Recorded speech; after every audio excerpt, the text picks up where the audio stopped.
Hello friend, आज का video बहुत ही इम्पोर्टेंट होने वाला है क्योंकि बीएसएससी इंटर लेवल का एक नया सेट लेकर उपस्थित है आप लोग के बीच।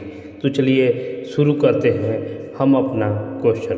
पहला क्वेश्चन है कि बीना बजाने वाला राजा कौन था। बीना बजाने वाला राजा कौन था। तो ये क्वेश्चन हमेशा एग्जाम में आते रहता है। तो इस प्रश्न का जो सही जवाब होगा ऑप्शन ए समुद्रगुप्त। समुद्रगुप्त के सिक्कों पर बीना बजाते हुए चित्र को दर्शाया गया है। ये क्वेश्चन हमेशा एग्जाम में आते रहता है।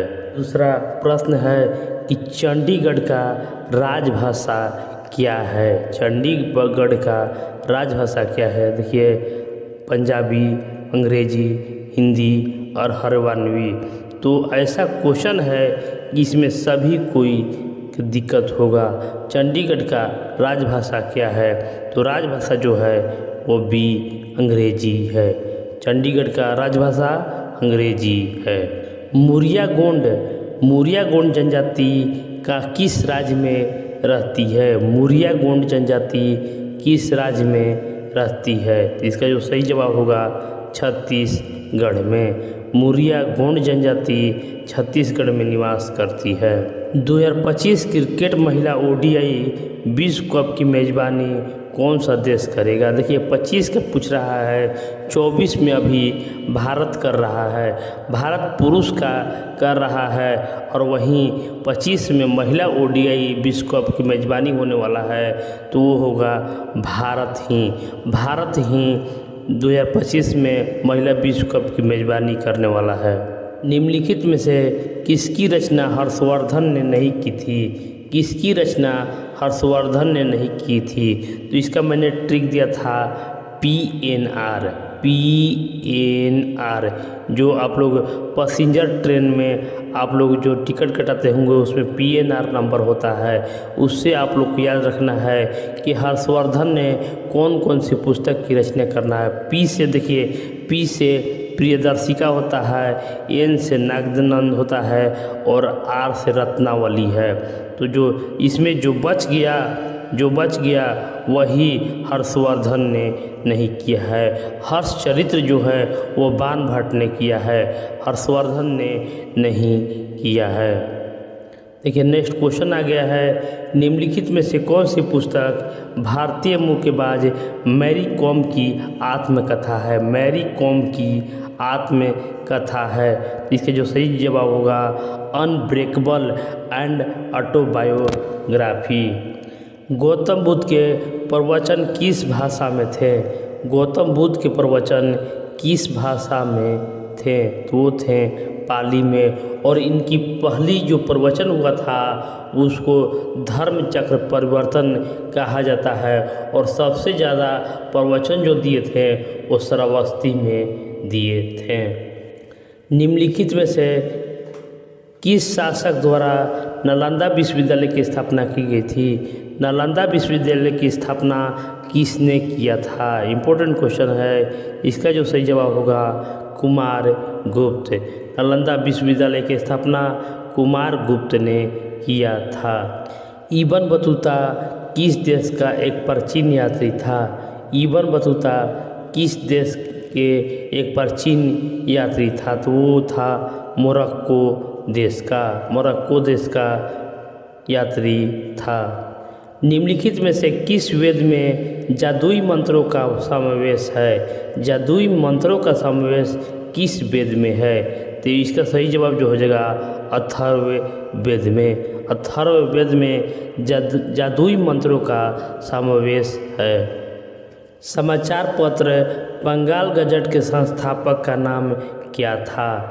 बंगाल गजट का संस्थापक का नाम क्या था। तो वो थे जेम्स अगस्ट बंगाल गजट के संस्थापक थे। भागवत गीता के किस अध्याय में भगवान श्री कृष्ण का दिव्य रूप को दर्शाया गया है। दिव्य रूप को दर्शाया गया है। तो वो हो जाएगा अध्याय 11 में। संगीत वाद्य यंत्र रोंजा किस राज्य से संबंधित है। रोंजा जो है वो किस राज्य से संबंधित है? तो वो हो जाएगा आंध्र प्रदेश। रोहंजा आंध्र प्रदेश से संबंधित है। प्रथम एवं प्राचीनतम वेद कौन सा है? प्राचीनतम वेद पूछे तो वो हो जाएगा प्रथम और प्राचीनतम वेद ऋग्वेद है। प्रसिद्ध यूनेस्को विश्व धरोहर स्थल विरूपाक्ष मंदिर कहाँ पर स्थित है? तो वो हो जाएगा हम्पी में स्थित है। AR रहमान को 2009 में निम्नलिखित में से किस फिल्म के लिए एकेडमी पुरस्कार मिला था? एकेडमी पुरस्कार मिला था वो हो जाएगा स्लमडॉग मिलियनेयर। स्लमडॉग मिलियनेयर के लिए AR रहमान को 2009 में एकेडमी पुरस्कार से सम्मानित किया गया था। मर्चेंट ऑफ वेनिस नाटक किसने लिखा है? मर्चेंट ऑफ वेनिस नाटक किसने लिखा है? तो वो हो जाएगा विलियम शेक्सपियर। नूर सुल्तान किसकी राजधानी थी? नूर सुल्तान किसकी राजधानी थी? देखिए कजाकिस्तान की, किरीबाती, केन्या और इनमें से कोई नहीं। तो देखिए नूर सुल्तान जो थी ये कजाकिस्तान की राजधानी थी। राष्ट्रीय खेल दिवस कब मनाया जाता है? राष्ट्रीय खेल दिवस कब मनाया जाता है?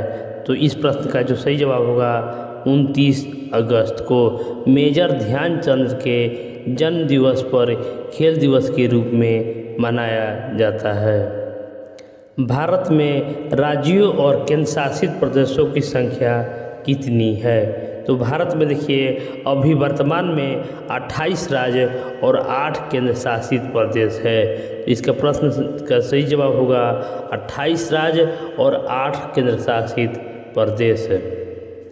डॉक्टर सर्वपल्ली राधाकृष्णन कब से कब तक भारत के उपराष्ट्रपति थे? तो इसका जो सही जवाब होगा 1952 से 1962 तक।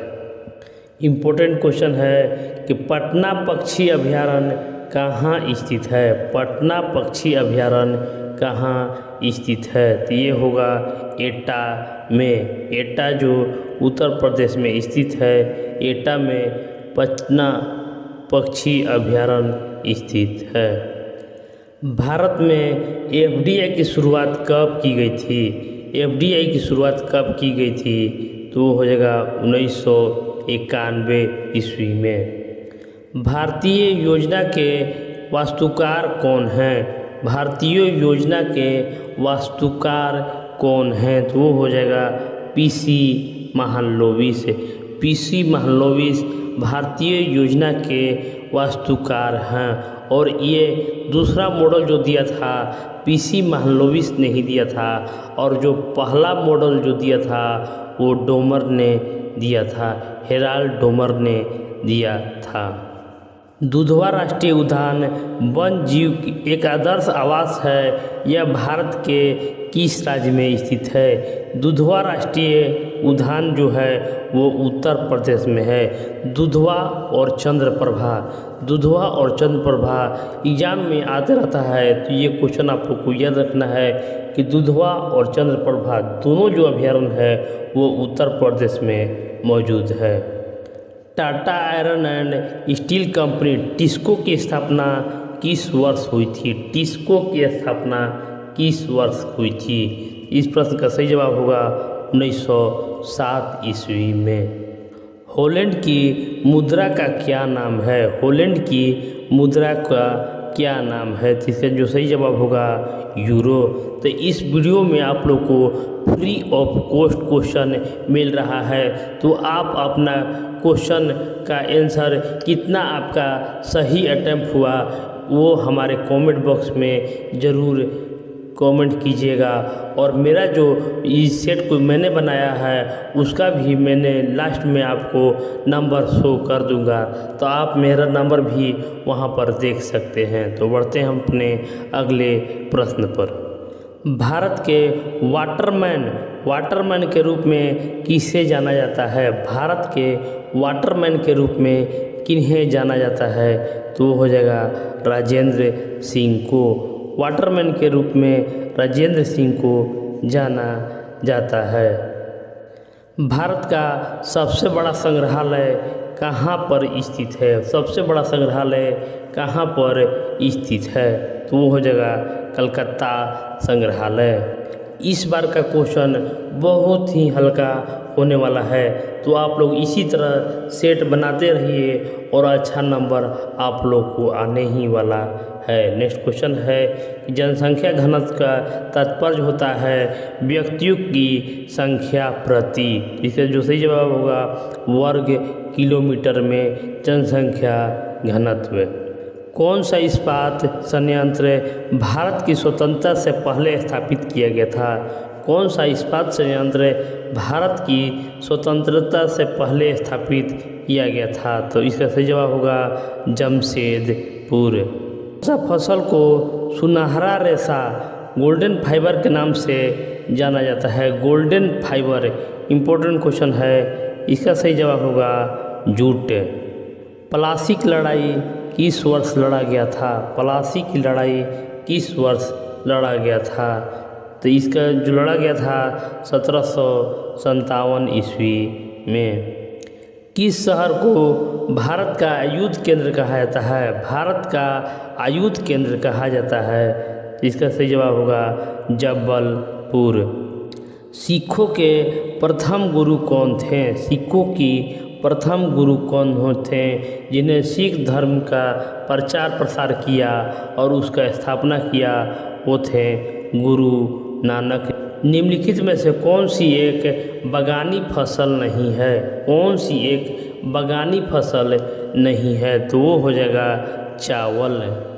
खालसा पंथ की स्थापना कौन से सिख गुरु ने की थी? खालसा पंथ का स्थापना कौन से सिख गुरु ने की थी? तो इसका जो सही जवाब होगा श्री गुरु गोविंद सिंह जो सिख धर्म का 10वें सिख गुरु हुए, उन्होंने खालसा पंथ की स्थापना की थी। पहला मुगल सम्राट कौन था? पहला मुगल सम्राट कौन था? इसका सही जवाब होगा बाबर, जिन्होंने 1506 ईस्वी में मुगल वंश की स्थापना की और 1526 ईस्वी में गद्दी पर बैठा। ट्रेन टू पाकिस्तान नाम पुस्तक के लेखक कौन थे? ट्रेन टू पाकिस्तान नाम के पुस्तक के लेखक कौन थे? तो वो हैं खुशवंत सिंह। खुशवंत सिंह ये पुस्तक लिखे। लॉर्ड कर्जन की सबसे विरोधी नीति कौन सी थी? लॉर्ड कर्जन की सबसे विरोधी नीति कौन थी? तो देखिए, लॉर्ड कर्जन जो था वो 1905 ईस्वी में था और 1905 ईस्वी में ही बंगाल विभाजन हुआ था। तो निम्नलिखित में से कौन सा पुस्तक के लेखक जवाहरलाल नेहरू थे? कौन से पुस्तक के लेखक जो थे वो जवाहरलाल नेहरू थे? इसका जो सही जवाब होगा a bunch of old letter. A bunch of old letters. किस वर्ष गांधी जी ने असहयोग आंदोलन वापस ले लिया था? किस वर्ष गांधी जी ने असहयोग आंदोलन जो है वो वापस ले लिया था? इसका सही जवाब होगा 1922 ईस्वी में। भारतीय राष्ट्रीय कांग्रेस की स्थापना के समय भारत के गवर्नर जनरल कौन थे? देखिए, ये हुआ था 1885 ईस्वी में और उस समय भारत के जो गवर्नर थे लॉर्ड डफरिन थे। तो इस प्रश्न का सही जवाब होगा लॉर्ड डफरिन। भारत में पहला पुर्तगाली गवर्नर कौन था? पहला पुर्तगाली गवर्नर कौन था? तो वो था फ्रांसिस्को दी अल्मोड़ा। फ्रांसिस्को द अल्मोड़ा जो था भारत में पहला पुर्तगाली गवर्नर था। भारत के संविधान सभा के पहले निर्वाचित अध्यक्ष कौन थे? निर्वाचित अध्यक्ष कौन थे? तो वो थे राजेंद्र प्रसाद। और अनिर्वाचित पूछेगा तो वो सच्चिदानंद सिन्हा थे। भारतीय संसद का गठन होता है। भारतीय संसद का गठन होता है तो उसमें जो होता है भारतीय संसद का भाग होता है राष्ट्रपति, लोकसभा और राज्यसभा। ये तीनों मिलके भारतीय संसद का निर्माण होता है। आर्टिफिशियल इंटेलिजेंस शब्द किसने गढ़ा? आर्टिफिशियल इंटेलिजेंस शब्द किसने गढ़ा? तो वो थे जॉन मैकार्थी। विश्वनाथन आनंद किस राज्य से हैं? इम्पोर्टेंट क्वेश्चन है, विश्वनाथन आनंद किस राज्य से संबंधित हैं? तो इसका सही जवाब होगा तमिलनाडु। खूनी रविवार की घटना कहाँ घटित हुई थी? खूनी रविवार की घटना कहाँ घटित हुई थी? तो वो थी सेंट पीटर्सबर्ग में।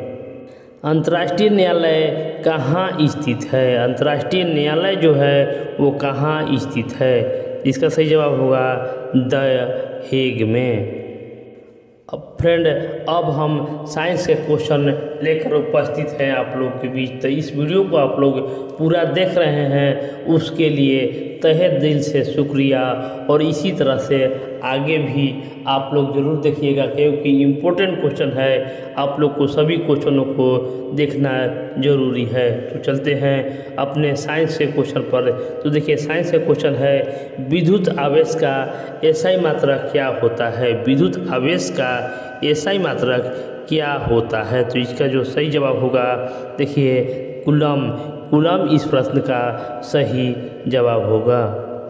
निम्नलिखित में से किसमें सह संयोजित और आयनिक आबंध होते हैं? किसमें सह संयोजक और आयनिक आबंध होते हैं? इसका सही जवाब होगा NH4Cl। NH4Cl।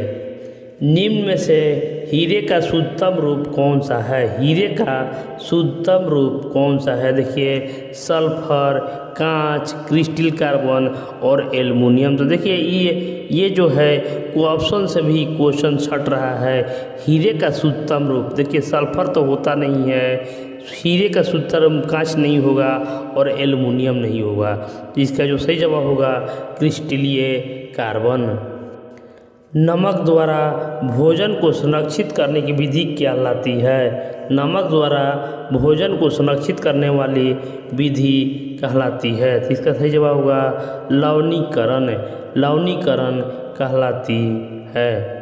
मस्तिष्क का कौन सा भाग मेरुरज्जु को बनाने के लिए फैलता है? मस्तिष्क का कौन सा भाग मेरुरज्जु को बनाने के लिए फैलता है? तो इसका जो सही जवाब होगा मेडुला।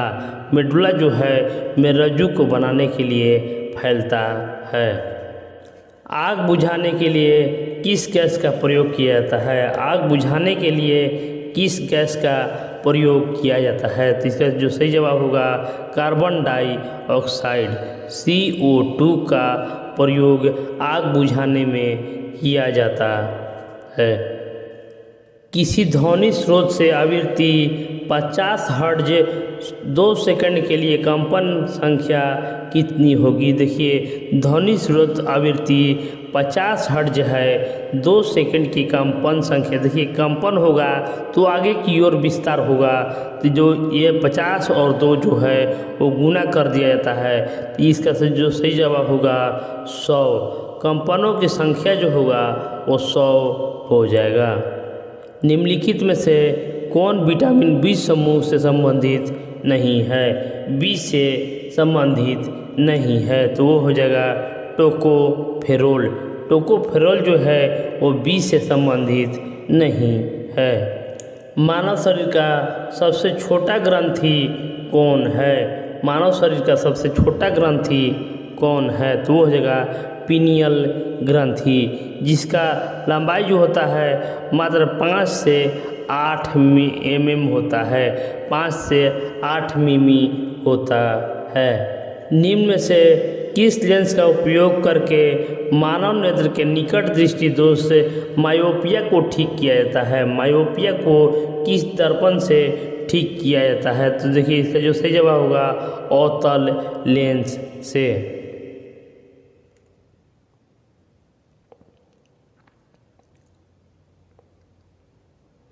प्रतिध्वनि निम्नलिखित में से किस कारण से उत्पन्न होती है? प्रतिध्वनि किस कारण से उत्पन्न होती है? तो इसका सही जवाब होगा परावर्तन। पूर्ण आंतरिक परिवर्तन तभी संभव है जब प्रकाश यात्रा करता है। पूर्ण आंतरिक परिवर्तन तभी संभव है जब प्रकाश यात्रा करता है। तो इसका सही जवाब होगा कांच से जल में। पूर्ण आंतरिक परिवर्तन जब होता है जब प्रकाश जो है कांच से जल में जाता है। जल के अणु में 1 मोल की संख्या कितनी होती है? तो आप लोग ये जान लीजिए कि 1 मोल की एवोगाड्रो नंबर भी कहा जाता है और वो होता है 6.022 गुने 10⁻23 अणु। जिस तापमान पर सेल्सियस और फ़ारेनहाइट के पैमाने का मान समान होता है वह क्या होता है? जिस तापमान पर सेल्सियस और फ़ारेनहाइट का मान समान होता है वो हो जाएगा -40 डिग्री।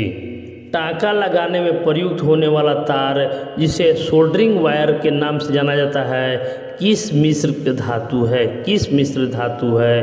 तो देखिए सीसा और टीन।